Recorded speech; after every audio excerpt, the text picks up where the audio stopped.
श्री शिवाय नमस्तुभ्यम। श्री शिव पुराण की दूसरी संहिता रुद्र संहिता का प्रथम खंड का 11वां अध्याय से आज हम कथा को सुनेंगे।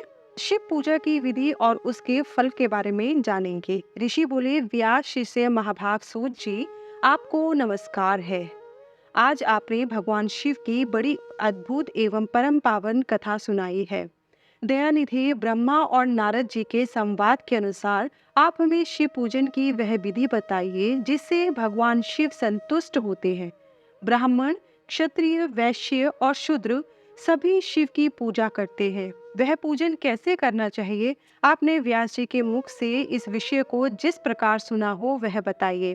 महर्षियों का वह कल्याणप्रद एवं श्रुति सम्मत वचन सुनकर सूत जी ने उन मुनियों के प्रश्न के अनुसार सब बातें प्रसन्नता पूर्वक बताई। सूत जी बोले, मुनीश्वरों, आपने बहुत अच्छी बात पूछी है, परंतु वह रहस्य की बात है। मैंने इस विषय को जैसा सुना है और जैसी मेरी बुद्धि है उसके अनुसार आज कुछ कह रहा हूँ। जैसे आप लोग पूछ रहे हैं उसी तरह पूर्व काल में व्यास जी ने सनत कुमार जी से पूछा था, फिर उसे उपमन्यु जी ने भी सुना था। व्यास जी ने शिव पूजन आदि जो भी विषय सुना था उसे सुनकर उन्होंने लोकहित की कामना से मुझे पढ़ा दिया था। इसी विषय को भगवान श्री कृष्ण ने महात्मा उपमन्यु से सुना था। पूर्व काल में ब्रह्मा जी ने नारद जी से इस विषय में जो कुछ कहा था वही इस समय मैं कहूँगा। ब्रह्मा जी ने कहा, नारद, मैं संक्षेप से लिंग पूजन की विधि बता रहा हूँ, सुनो। जैसा पहले कहा गया है वैसा जो भगवान शंकर का सुख में निर्मल एवं सनातन रूप है उसका उत्तम भक्ति भाव से पूजन करें। इससे समस्त मनोवांछित फलों की प्राप्ति होगी। दरिद्रता, रोग, दुख तथा शत्रु जनित पीड़ा, ये 4 प्रकार के कष्ट तभी तक रहते हैं जब तक मनुष्य भगवान शिव का पूजन नहीं करता। भगवान शिव की पूजा होते ही सारे दुख विलीन हो जाते हैं और समस्त सुखों की प्राप्ति हो जाती है। तत्पश्चात समय आने पर उपासक की मुक्ति भी होती है। जो मानव शरीर का आश्रय लेकर मुख्यतः संतान सुख की कामना करता है उसे चाहिए कि वे संपूर्ण कार्यों और मनोरथों के साधक महादेव जी की पूजा करे। ब्राह्मण, क्षत्रिय, वैश्य और शूद्र भी संपूर्ण कामनाओं तथा प्रयोजनों की सिद्धि के लिए क्रम से विधि के अनुसार भगवान शंकर की पूजा करे। प्रातः काल ब्रह्म मुहूर्त में उठकर गुरु एवं शिव का स्मरण करके तीर्थों का चिंतन एवं भगवान विष्णु का ध्यान करें। फिर मेरा, देवताओं का और मुनि आदि का भी स्मरण चिंतन करके स्तोत्र पाठ पूर्वक शंकर जी का विधि पूर्वक नाम ले। उसके बाद शैया से उठकर निवास स्थान से दक्षिण दिशा में जाकर मल त्याग करे। मुने एकांत में मनोत्सर्ग करना चाहिए। इसके पश्चात हाथ पैर धोकर अपने दांत साफ करें। फिर अपने वर्ण के अनुसार मनुष्य दत्वन करे। ब्राह्मण को 12 अंगुल की दत्वन करनी चाहिए, क्षत्रिय को 11 अंगुल, वैश्य 10 अंगुल और शूद्र 9 अंगुल की दत्वन करे। यह दत्वन का मान बताया गया है। मनुस्मृति के अनुसार काल दोष का विचार करके ही दत्वन करे या त्याग दें। तात षष्ठी प्रतिपदा, अमावस्या, नवमी, व्रत का दिन, सूर्यास्त का समय, रविवार तथा श्राद्ध दिवस ये दंत धावन के लिए वर्जित है। दत्वन के पश्चात जलाशय आदि में जाकर विधि पूर्वक स्नान करना चाहिए। विशेष देशकाल आने पर मंत्रोच्चारण पूर्वक स्नान करना उचित है। स्नान के पश्चात पहले आचमन करके वह धुला हुआ वस्त्र धारण करे। फिर सुंदर एकांत स्थल में बैठकर संध्या विधि का अनुष्ठान करें। यथा योग्य संध्या विधि का पालन करके पूजा का कार्य आरंभ करें। मन को सुस्थिर करके पूजा गृह में प्रवेश करें। वहां पूजन सामग्री लेकर सुंदर आसन पर बैठे। पहले न्यास आदि करके क्रमशः महादेव जी की पूजा करें। शिव की पूजा से पहले गणेश जी की, द्वारपालों की और दिक्पालों की भी भले भांति पूजा करके पीछे देवताओं के लिए पीठ स्थान की कल्पना करें अथवा अष्टदल कमल बनाकर पूजा द्रव्य के समीप बैठे और उस कमल पर ही भगवान शिव को समासीन करें। तत्पश्चात 3 आचमन करके पुनः दोनों हाथ धोकर 3 प्राणायाम करके मध्यम प्राणायाम अर्थात कुंभक करते समय त्रिनेत्रधारी भगवान शिव का इस प्रकार ध्यान करें।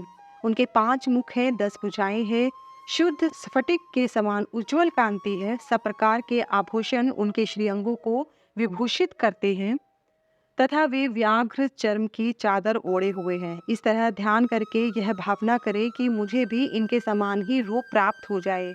ऐसी भावना करके मनुष्य सदा के लिए अपने पाप को भस्म कर डाले। इस प्रकार भावना द्वारा शिव का ही शरीर धारण करके उन परमेश्वर की पूजा करें। शरीर शुद्धि करके मूल मंत्र का क्रमशः न्यास करें अथवा सर्वत्र प्रणव से ही षडंगन्यास करें। ओम यद्येत्य आदि रूप से संकल्प वाक्य का प्रयोग करके फिर पूजा आरंभ करें।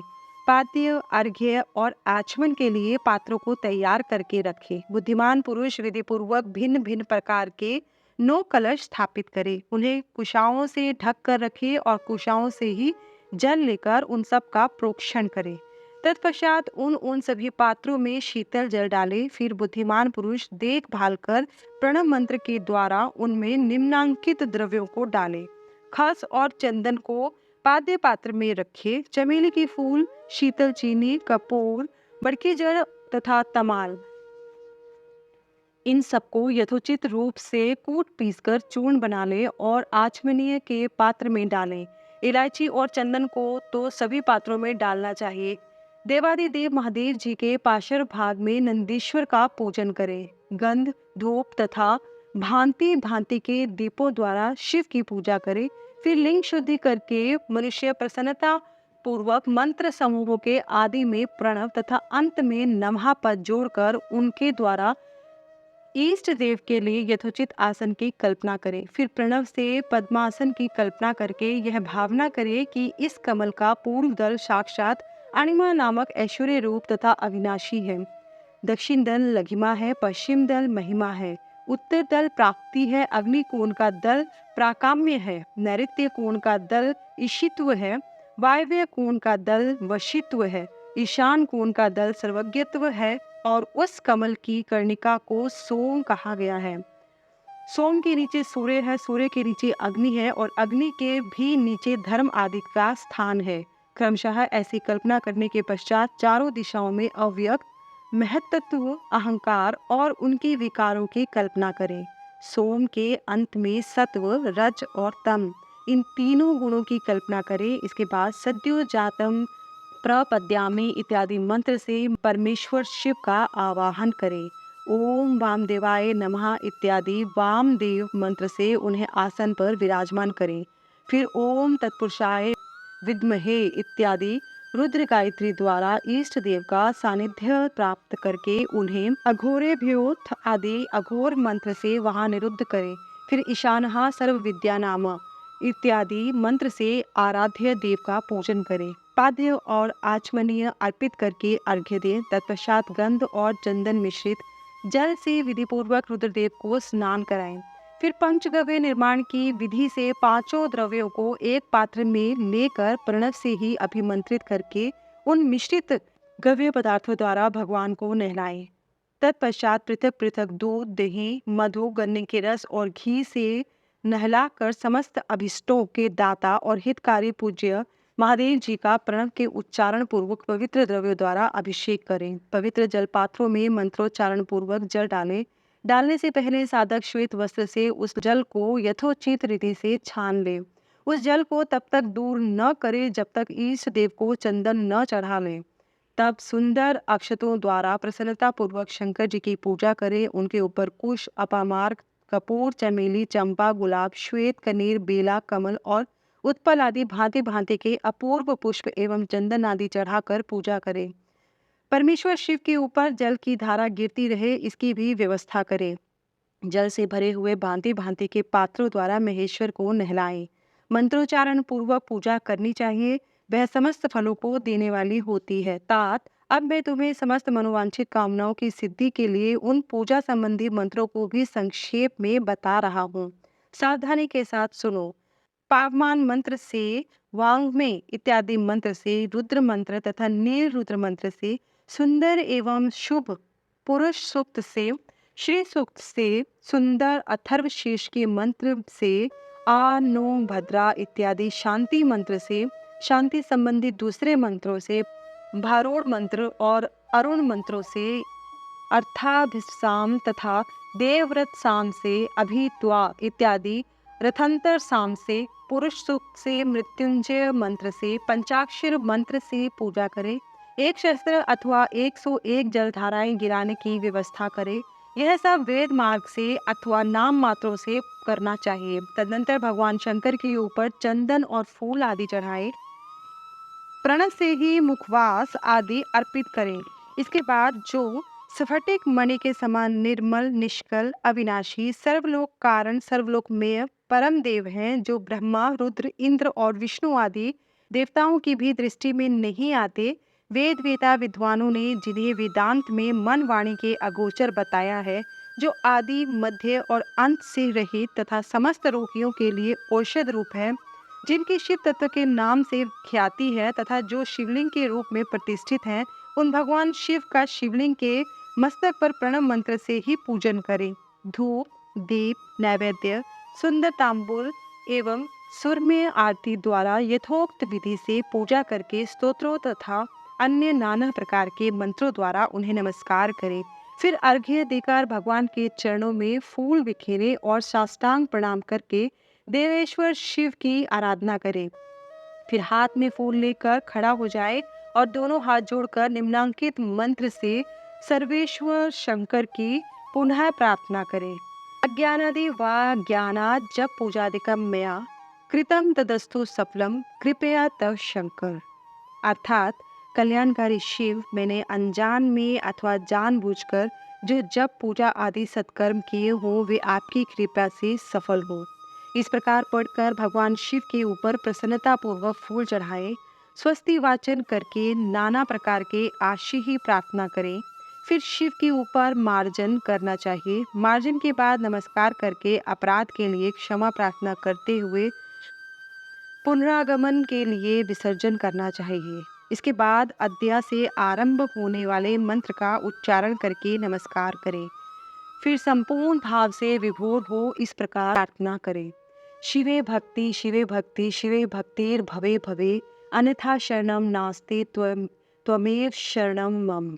अर्थात प्रत्येक जन्म में मेरी शिव में भक्ति हो, शिव में भक्ति हो, शिव में भक्ति हो। शिव के सिवा दूसरा कोई मुझे शरण देने वाला नहीं। महादेव आप ही मेरे लिए शरणदाता हैं।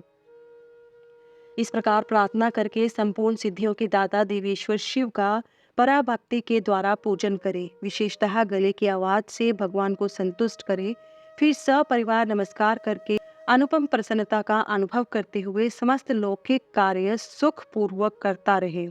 जो इस प्रकार शिव भक्ति परायण हो प्रतिदिन पूजन करता है, उसे अवश्य ही पग पग पर सब प्रकार की सिद्धि प्राप्त होती है। वह उत्तम वक्ता होता है तथा उसे मनोवांछित फल की प्राप्ति निश्चय ही होती है। रोग, दुख, दूसरों के निमित्त से होने वाला उद्वेग, कुटिलता तथा विष आदि के रूप में जो जो कष्ट उपस्थित होता है, उसे कल्याणकारी परम शिव अवश्य नष्ट कर देते हैं। उस उपासक का कल्याण होता है। भगवान शंकर की पूजा से उसमें अवश्य सद्गुणों की वृद्धि होती है। ठीक उसी तरह जैसे शुक्ल पक्ष में चंद्रमा बढ़ते हैं, मुनिश्रेष्ठ नारद, इस प्रकार मैंने शिव की पूजा का विधान बताया। अब तुम क्या सुनना चाहते हो? कौन सा प्रश्न पूछना चाहते हो? नारद जी बोले, ब्राह्मण प्रजापति, आप धन्य हैं क्योंकि आपकी बुद्धि भगवान शिव में लगी हुई है। विधि, आप पुनः इस विषय का सम्यक प्रकार से विस्तार पूर्वक वर्णन कीजिए। ब्रह्मा जी ने कहा, तात, एक समय की बात है जब मैं सब और से ऋषियों तथा देवताओं को बुलाकर उन सबको क्षीर सागर के तट पे ले गया, जहाँ सबका हित साधन करने वाले भगवान विष्णु निवास करते हैं। वहाँ देवताओं के पूछने पर भगवान विष्णु ने सबके लिए शिव पूजन की ही श्रेष्ठता बतलाकर यह कहा कि एक मुहूर्त या एक क्षण भी जो शिव की पूजन नहीं किया जाता, वही हानि है, वही महान छिद्र है, वही अंधापन है और वही मूर्खता है। जो भगवान शिव की भक्ति में तत्पर हैं, जो मन से उन्हीं को प्रणाम और उन्हीं का चिंतन करते हैं, वे कभी दुख के भागी नहीं होते हैं। जो महान सौभाग्यशाली पुरुष, मनोहर भवन, सुंदर आभूषणों से विभूषित स्त्रियां, जितने से मन को संतोष हो, उतना धन, पुत्र आदि संतति, आरोग्य, सुंदर शरीर, अलौकिक प्रतिष्ठा, स्वर्गीय सुख, अंत में मोक्ष रूपी फल अथवा परमेश्वर शिव की भक्ति चाहते हैं, वे पूर्व जन्मों के महान पुण्य से भगवान सदाशिव की पूजा अर्चा में प्रवृत्त होते हैं। जो पुरुष नित्य भक्ति परायण हो, शिवलिंग की पूजा करता है, उसको सफल सिद्धि प्राप्त होती है तथा वह पापों के चक्कर में नहीं पड़ता।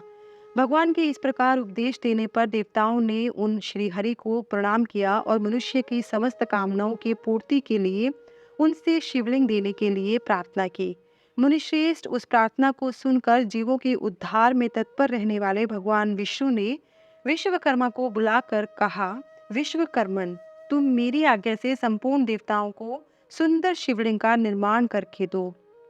तब विश्वकर्मा ने मेरी और श्रीहरि की आज्ञा के अनुसार उन देवताओं को उनके अधिकार के अनुसार शिवलिंग बनाकर दिए। मुनिश्रेष्ठ नारद, किस देवता को कौन सा शिवलिंग प्राप्त हुआ, इसका वर्णन आज मैं कर रहा हूँ, सुनो। इंद्र पद्मराग मणि के बने हुए शिवलिंग की और कुबेर सुवर्ण में लिंग की पूजा करते हैं। धर्मपीठ मणि में पुखराज के बने हुए लिंग की तथा वरुण श्याम वर्ण के शिवलिंग की पूजा करते हैं। भगवान विष्णु इंद्रनील में तथा ब्रह्मा हेम में लिंग की पूजा करते हैं। मुनि विश्वे देवगण चांदी के शिवलिंग की, वसुगण पीतल के बने हुए लिंग की और दोनों अश्विनी कुमार पार्थिव लिंग की पूजा करते हैं।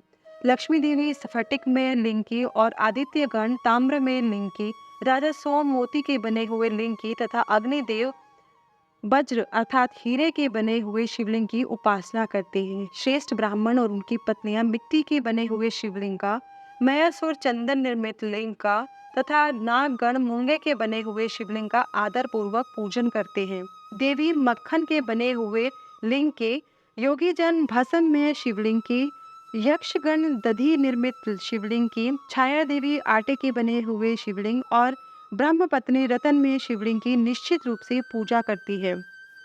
बाणासुर पारद तथा पार्थिव लिंग की पूजा करता है। दूसरे लोग भी ऐसा ही करते हैं।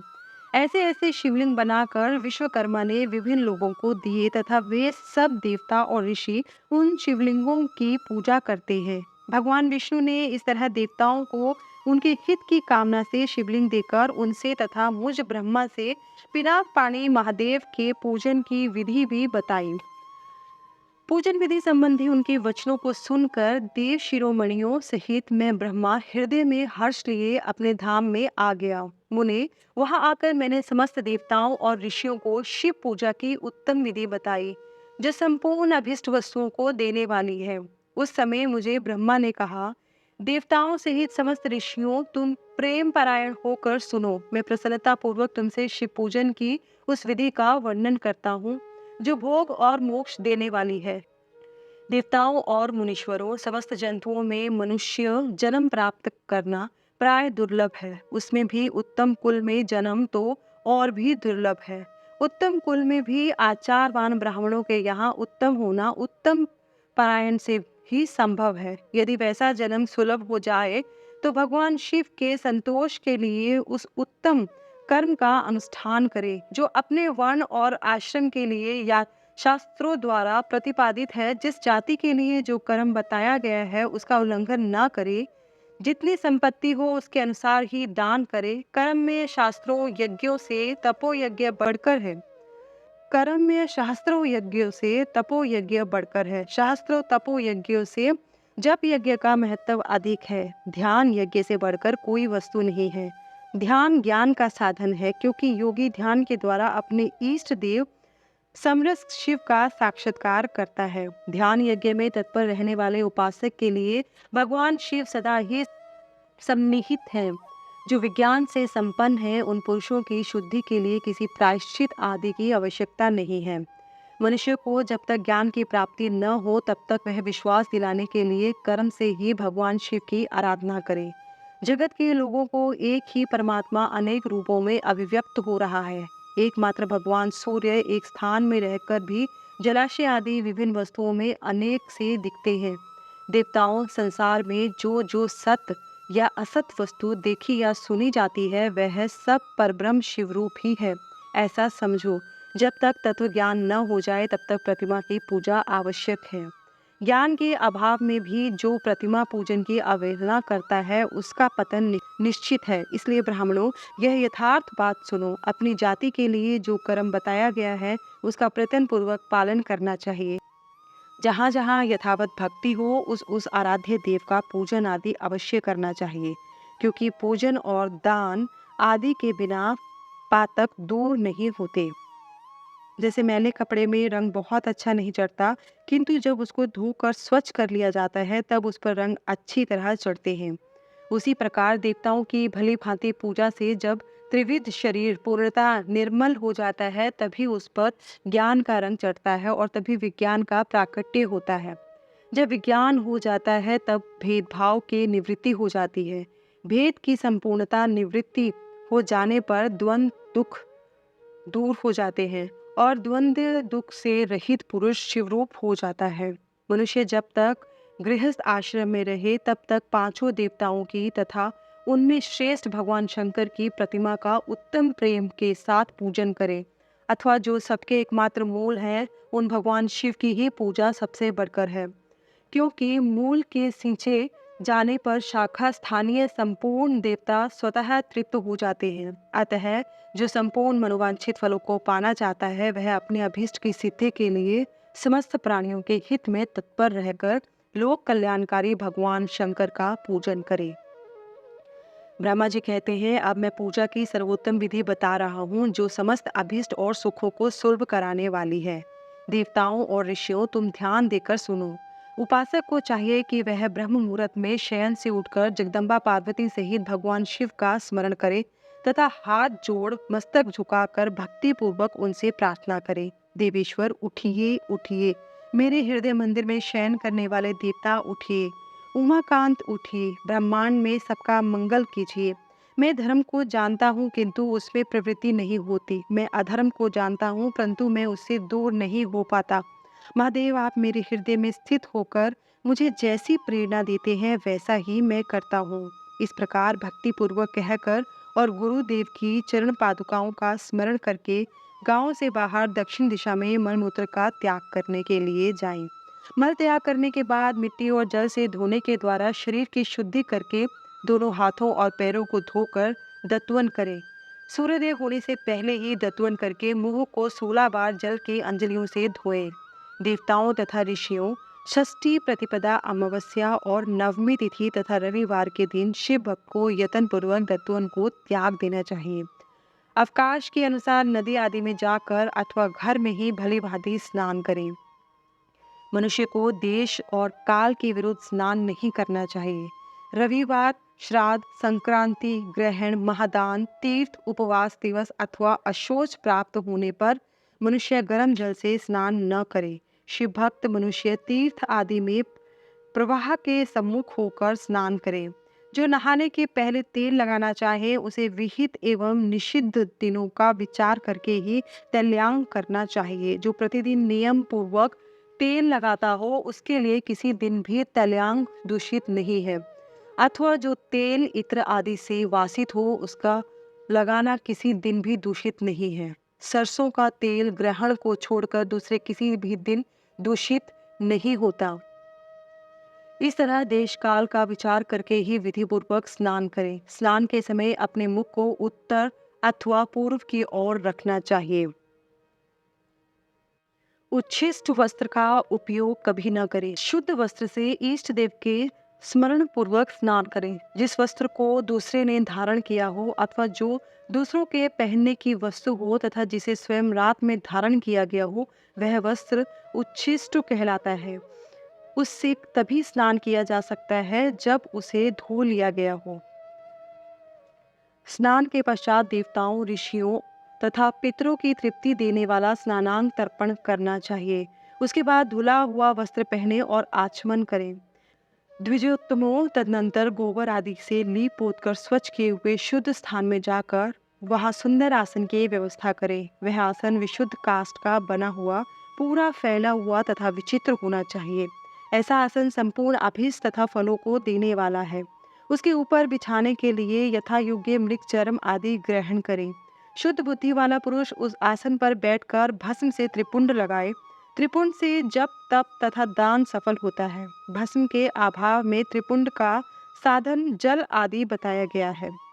इस तरह त्रिपुंड करके मनुष्य रुद्राक्ष धारण करे और अपने नित्य कर्म का संपादन करके फिर शिव की आराधना करे। तत्पश्चात 3 बार मंत्रोच्चारण पूर्वक आचमन करे। फिर वहां शिव की पूजा के लिए अन्न और जल लाकर रखे। दूसरी कोई भी जो वस्तु आवश्यक हो उसे यथाशक्ति जुटाकर अपने पास रखे। इस प्रकार पूजन सामग्री का संग्रह करके वहां धैर्य पूर्वक स्थिर भाव से बैठे। फिर जल, गंध और अक्षत से युक्त एक अर्घ्य पात्र लेकर उसे दाहिने भाग में रखें। उससे उपचार की सिद्धि होती है। फिर गुरु का स्मरण करके उनकी आज्ञा लेकर विधिवत संकल्प करके अपनी कामना को अलग न रखते हुए पराभक्ति से सपरिवार शिव का पूजन करें। एक मुद्रा दिखाकर सिंदूर आदि उपचारों द्वारा सिद्धि बुद्धि सहित विघ्नहारी गणेश का पूजन करें। लक्ष्य और लाभ से युक्त गणेश जी का पूजन करके उनके नामों के आदि में प्रणव तथा अंत में नमः जोड़कर नाम के साथ चतुर्थी विभक्ति का प्रयोग करते हुए नमस्कार करें, यथा ओम गणपते नमः। तदनंतर उनसे क्षमा प्रार्थना करके पुनः भाई कार्तिकेय सहित गणेश जी का पराभक्ति से पूजन करके उन्हें बारंबार नमस्कार करें। तत्पश्चात सदा द्वार पर खड़े रहने वाले द्वारपाल महादेव का पूजन करके सती साध्वी गिरिराज नंदिनी उमा की पूजा करें। चंदन, कुमकुम तथा धूप दीप आदि अनेक उपचारों द्वारा नाना प्रकार के नैवेद्यों से शिवा का पूजन करके नमस्कार करने के पश्चात साधक शिवजी के समीप जाए। यथासंभव अपने घर में मिट्टी, सोना, चांदी, धातु या अन्य पारे आदि की शिव प्रतिमा बनाए और उसे नमस्कार करके भक्ति परायण हो उसकी पूजा करे। उसकी पूजा हो जाने पर सभी देवता पूजित हो जाते हैं। मिट्टी का शिवलिंग बनाकर विधि पूर्वक उसकी स्थापना करे। अपने घर में रहने वाले लोगों को स्थापना संबंधी सभी नियमों का सर्वथा पालन करना चाहिए। बोध शुद्धि एवं मातृका न्यास करके प्राण प्रतिष्ठा करके शिवालय में दिक्पालों की भी स्थापना करके उनकी पूजा करें। घर में सदा मूल मंत्र का प्रयोग करके शिव की पूजा करनी चाहिए। वहाँ द्वारपालों के पूजन का सर्वथा नियम नहीं है। भगवान शिव के समीप ही अपने लिए आसन की व्यवस्था करें। उस समय उत्तराभिमुख बैठकर फिर आचमन करें। उसके बाद दोनों हाथ जोड़कर तब प्रणाम करके प्राणायाम काल में मनुष्य को मूल मंत्र की 10 आवृत्तियां करनी चाहिए। हाथों से 5 मुद्राएं दिखाएं, यह पूजा का आवश्यक अंग है। इन मुद्राओं का प्रदर्शन करके ही मनुष्य पूजा विधि का अनुसरण करे।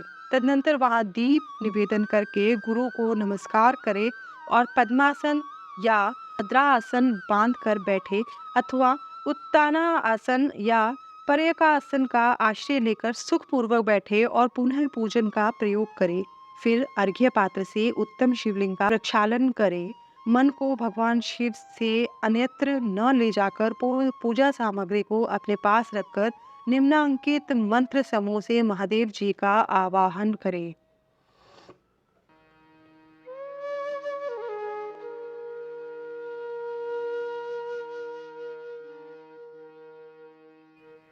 जो कैलाश के शिखर पर निवास करते हैं, पार्वती देवी के पति हैं, समस्त देवताओं के उत्तम हैं, जिनके स्वरूप का शास्त्रों में यथावत वर्णन किया गया है, जो निर्गुण होते हुए भी गुण रूप हैं, जिनके 5 मुख 10 भुजाएं और प्रत्येक मुखमंडल में 3-3 नेत्र हैं, जिनकी ध्वजा पर वृषभ का चिन्ह अंकित है, अंग कांति कर्पूर के समान गौर है, जो दिव्य रूप धारी चंद्रमा रूपी मुकुट से सुशोभित तथा सिर पर जटाजूट धारण करने वाले हैं, जो हाथी की खाल पहनते और व्याघ्र चर्म ओढ़ते हैं, जिनका स्वरूप शुभ है, जिनके अंगों में वासुकी आदि नाग लिपटे रहते हैं, जो पिनाक आदि आयुध धारण करते हैं, जिनके आगे 8 सिद्धियां निरंतर नृत्य करती रहती हैं, भक्त समुदाय जय जयकार करते हुए जिनकी सेवा में लगी रहते हैं, दुस्सह तेज के कारण जिनकी ओर देखना भी कठिन है, जो देवताओं से सेवित हैं तथा संपूर्ण प्राणियों को शरण देने वाले हैं, जिनका मुखारविंद प्रसन्नता से खिला हुआ है, वेदों और शास्त्रों ने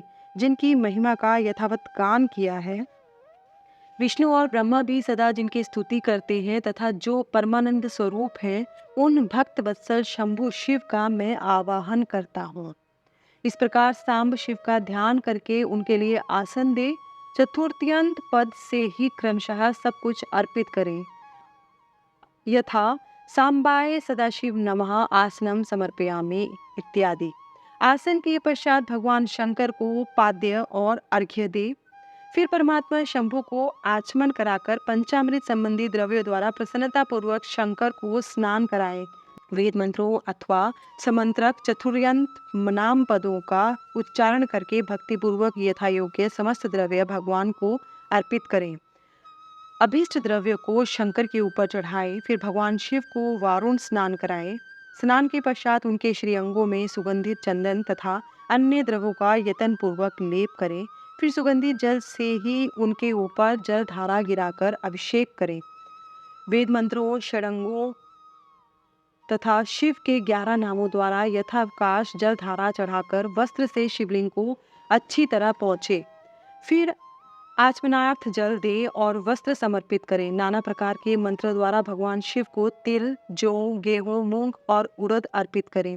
फिर 5 मुख वाले परमात्मा शिव को पुष्य चढ़ाएं। प्रत्येक मुख पर ध्यान के अनुसार यथोचित अभिलाषा करके कमल, शतपत्र, शंख पुष्प, कुश पुष्प, धतूर, मंदार, द्रोण पुष्प, तुलसी दल तथा बिल्व पत्र चढ़ाकर पराभक्ति के साथ भक्तवत्सल भगवान शंकर की विशेष पूजा करें। अन्य सब वस्तुओं का अभाव होने पर शिव को केवल बिल्व पत्र ही अर्पित करें। बिल्व पत्र समर्पित होने से ही शिव की पूजा सफल होती है। तत्पश्चात सुगंधी चूर्ण तथा सुवासित उत्तम तैल अर्थात इत्र आदि विविध वस्तुएं बड़े हर्ष के साथ भगवान शिव को अर्पित करें। फिर प्रसन्नता पूर्वक कुगलों और अगुरु आदि के धूप निवेदन करें। तदनंतर शंकर जी को घी से भरा हुआ दीपक दे। इसके बाद निम्नांकित मंत्र से भक्ति पूर्वक पुनः अर्घ्य दे और भाव भक्ति से वस्त्र द्वारा उनके मुख का मार्जन करें। अर्घ्य मंत्र इस प्रकार से है। रूपम देहि यशो देहि भोगम देहि च शंकर भुक्ति मुक्ति फलम देहि घृत्वा अर्घ्यम नमोस्तुते। प्रभु शंकर, आपको नमस्कार है। आप इस अर्घ्य को स्वीकार करके मुझे रूप दीजिए, यश दीजिए, भोग दीजिए तथा भोग और मोक्ष रूपी फल प्रदान कीजिए। नमस्कार। इसके बाद भगवान शिव को भांति भांति के उत्तम नैवेद्य अर्पित करें। नैवेद्य के पश्चात प्रेम पूर्वक आचमन कराएं।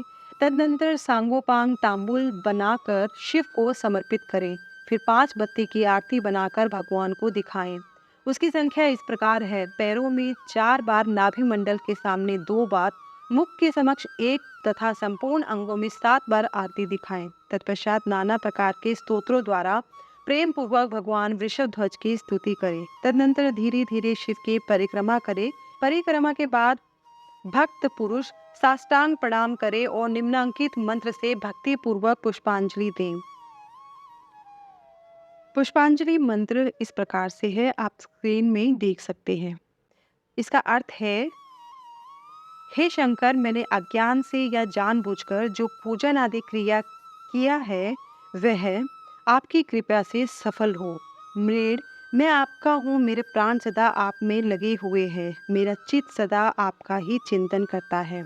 ऐसा जानकर हे गौरीनाथ भूतनाथ, आप मुझ पर प्रसन्न होइए। प्रभु, धरती पर जिनके पैर लड़खड़ा जाते हैं उनके लिए भूमि का सहारा है, उसी प्रकार जिन्होंने आपके प्रति अपराध किए हैं उनके लिए आप ही शरणदाता हैं। इत्यादि रूप से बहुत बहुत प्रार्थना करके उत्तम विधि से पुष्पांजलि अर्पित करने के पश्चात पुनः भगवान को नमस्कार करें। फिर निम्नांकित मंत्र से विसर्जन करना चाहिए। स्वस्थानं गच्छ देवेश परिवार युक्तः प्रभो पूजा काले पुनर्नाथ त्वया आगन्तव्यम् आदरात्। देवेश्वर प्रभो, अब आप परिवार सहित अपने स्थान को पधारें। नाथ, जब पूजा का समय हो तब पुनः आप यहाँ सादर पदार्पण करें। इस प्रकार भक्त वत्सल शंकर जी की बारंबार प्रार्थना करके उनका विसर्जन करें और उस जल को अपने हृदय में लगाएं और मस्तक पर चढ़ाएं। ऋषियों, इस बार मैंने शिव पूजा की सारी विधि बता दी जो भोग और मोक्ष देने वाली है। अब और क्या सुनना चाहते हो? ब्रह्मा जी बोले, नारद, जो लक्ष्मी प्राप्ति की इच्छा करता हो वह कमल, बिलपत्र, शतपत्र और शंख पुष्प से भगवान शिव की पूजा करें। ब्राह्मण, यदि 1 लाख की संख्या में इन पुष्पों द्वारा भगवान शिव की पूजा संपन्न हो जाए तो सारे पापों का नाश होता है और लक्ष्मी की भी प्राप्ति हो जाती है, इसमें संशय नहीं है। प्राचीन पुरुषों ने 20 कमलों का एक प्रस्थ बताया है। एक सहस्त्र बिल्व पत्रों को भी एक प्रस्थ कहा गया है। एक सहस्त्र शतपत्र से आधे प्रस्थ की परिभाषा की गई है। 16 पलों का एक प्रस्थ होता है और 10 टंकों का एक पल। इस मान से पत्र, पुष्प आदि को तोलना चाहिए। जब पूर्वोक्त संख्या वाले पुष्पों से शिव की पूजा हो जाती है, तब सकाम पुरुष अपने संपूर्ण अभिष्ट को प्राप्त कर लेता है। यदि उपासक के मन में कोई कामना न हो तो वह पूर्वोक्त पूजन से शिव स्वरूप हो जाता है। मृत्युंजय मंत्र का जब 5 लाख जब पूरा हो जाता है, तब भगवान शिव प्रत्यक्ष दर्शन देते हैं।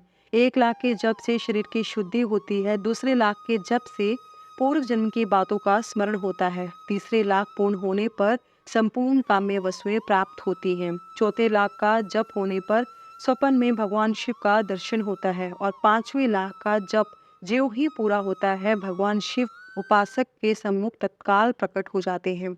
इसी मंत्र का 10 लाख जप हो जाए तो संपूर्ण फल की सिद्धि होती है। जो मोक्ष की अभिलाषा रखता है वह 1 लाख दर्भों द्वारा शिव का पूजन करे। मुनिश्रेष्ठ, सर्वत्र लाख की ही संख्या समझनी चाहिए। आयु की इच्छा वाला पुरुष 1 लाख दुर्वाओं द्वारा पूजन करे।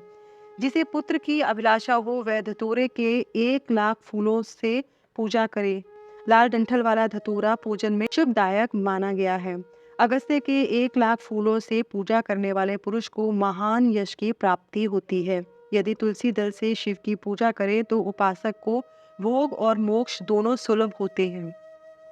लाल और सफेद आक, अपामार्ग और श्वेत कमल के 1 लाख फूलों द्वारा पूजा करने से भी उसी फल अर्थात भोग और मोक्ष की प्राप्ति होती है। जपा के 1 लाख फूलों से की हुई पूजा शत्रुओं को मृत्यु देने वाली होती है। करवीर के 1 लाख फूल यदि शिव पूजन के उपयोग में लाए जाएं तो वे यहाँ रोगों का उच्चाटन करने वाले होते हैं। दोपहरिया अर्थात बंदूक के फूलों द्वारा पूजन करने से आभूषण की प्राप्ति होती है। चमेली से शिव की पूजा करके मनुष्य वाहनों को उपलब्ध करता है, इसमें संशय नहीं है। अलसी के फूलों से महादेव का पूजन करने वाला पुरुष भगवान विष्णु को प्रिय होता है। शमी पत्रों से पूजा करके मनुष्य मोक्ष प्राप्त कर लेता है। बेला के फूल चढ़ाने पर भगवान शिव अत्यंत शुभ लक्षणा पत्नी प्रदान करते हैं। जूही के फूलों से पूजा की जाए तो घर में कभी अन्न की कमी नहीं होती। कनेर के फूलों से पूजा करने पर मनुष्य को वस्त्र की प्राप्ति होती है। सिद्धवारी या शेफालिका के फूलों से शिव का पूजन किया जाए तो मन निर्मल होता है। 1 लाख बिलपत्र चढ़ाने पर मनुष्य अपनी सारी काम्य वस्तुएं प्राप्त कर लेता है। हार श्रृंगार के फूलों से पूजा करने पर सुख संपत्ति की वृद्धि होती है। वर्तमान ऋतु में पैदा होने वाले फूल यदि शिव की सेवा में समर्पित किए जाएं तो वे मोक्ष देने वाले होते हैं, इसमें संशय नहीं है। राई के फूल शत्रुओं को मृत्यु प्रदान करने वाले होते हैं। इन फूलों को 1-1 लाख की संख्या में शिव के ऊपर चढ़ाया जाए तो भगवान शिव प्रचुर फल प्रदान करते हैं। चंपा और केवड़े को छोड़कर शेष सभी फूल भगवान शिव को चढ़ाए जा सकते हैं। विप्रवर महादेव जी के ऊपर चावल चढ़ाने से मनुष्य की लक्ष्मी बढ़ती है। ये चावल अखंडित होने चाहिए। इन्हें उत्तम भक्तिभाव से शिव के ऊपर चढ़ाना चाहिए। रुद्र प्रधान मंत्र से पूजा करके भगवान शिव के ऊपर बहुत सुंदर वस्त्र चढ़ाएं और उसी पर चावल रखकर समर्पित करें तो उत्तम है। भगवान शिव के ऊपर गंध, पुष्प आदि के साथ एक श्रीफल चढ़ाकर धूप आदि निवेदित करें तो पूजा का पूरा फल प्राप्त होता है। महाशिव के समय 12 ब्राह्मणों को भोजन कराएं। इसे मंत्र पूर्वक सांगोपांग लक्ष्य पूजा संपन्न होती है। जहाँ 100 मंत्र जपने की विधि हो वहाँ 108 मंत्र जपने का विधान किया गया है। तिलों द्वारा शिव जी को 1 लाख आहुतियां दी जाए अथवा 1 लाख तिलों से शिव की पूजा की जाए तो वह बड़े बड़े पातकों का नाश करने वाली होती है। जौ द्वारा की हुई शिव की पूजा स्वर्गीय सुख की वृद्धि कराने वाली होती है, ऐसा ऋषियों का कथन है। गेहूं के बने हुए पकवान से की हुई शंकर जी की पूजा निश्चय ही उत्तम मानी गई है। यदि उससे लाख बार पूजा हो तो उससे संतान की वृद्धि होती है। यदि मूंग से पूजा की जाए तो भगवान शिव सुख प्रदान करते हैं। प्रियंगु अर्थात कंगनी द्वारा सर्वाध्यक्ष परमात्मा शिव का पूजन करने मात्र से उपासक के धर्म, अर्थ और काम भोग की वृद्धि होती है तथा वह पूजा संपन्न सुखों को देने वाली होती है।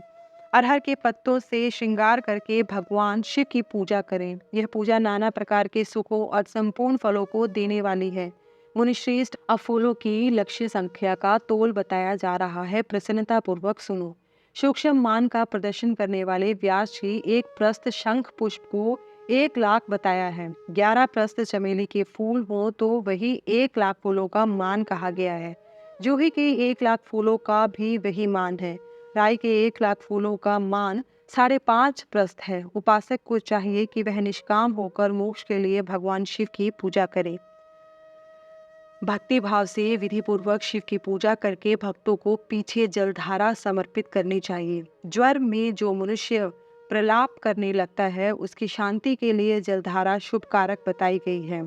शतरुद्रीय मंत्र से, रुद्र के 11 पाठों से, रुद्र मंत्रों के जप से, पुरुष सूक्त से, 6 ऋचा वाले रुद्र सूक्त से, महामृत्युंजय मंत्र से, गायत्री मंत्र से अथवा शिव के शास्त्रोक्त नामों के आदि में प्रणव और अंत में नमः पद जोड़कर बने हुए मंत्रों द्वारा जलधारा आदि अर्पित करनी चाहिए।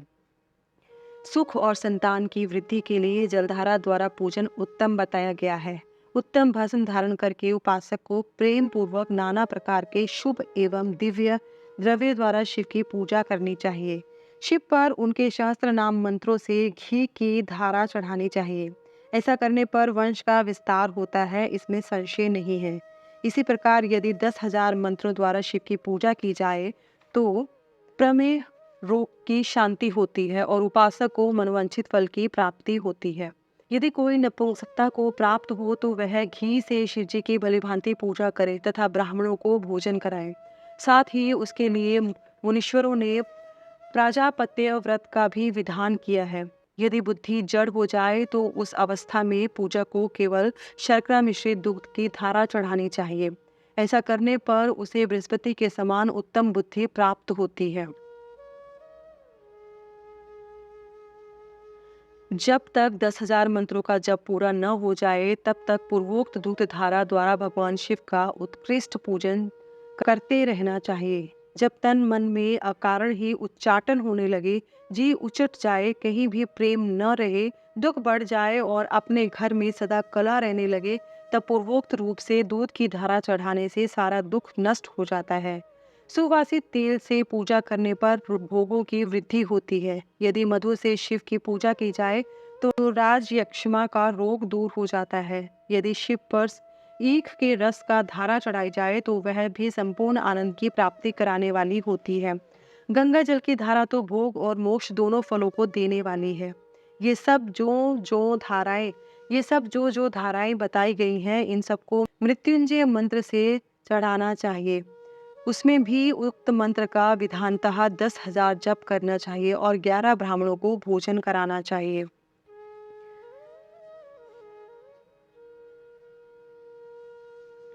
इसके साथ ही रुद्र संहिता के प्रथम खंड का 14वां अध्याय समाप्त होता है।